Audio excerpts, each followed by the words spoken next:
విజయవాడలోని పాయకపురంలో ఒక వస్త్ర దుకాణంలో బురదను కడుపుతున్న అగ్నిమాపక సిబ్బంది ఆపరేషన్ బెజవాడ.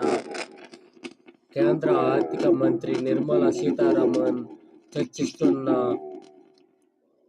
వయపుల కేసు వరదలు తీవ్ర నష్టం. కేంద్ర ఆర్థిక మంత్రి నిర్మలకు తెలిపిన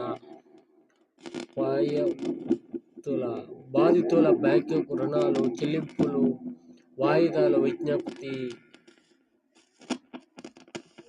ఊపందుకున్న సహాయక చర్యలు సవాలుగా స్వీకరించి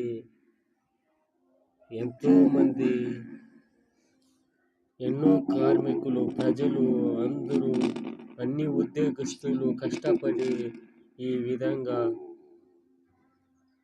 ముందుకు తీసుకువెళ్ళే ప్రయత్నములు మామూలుగా ఉండే ప్రయత్నములు చేస్తున్నారు.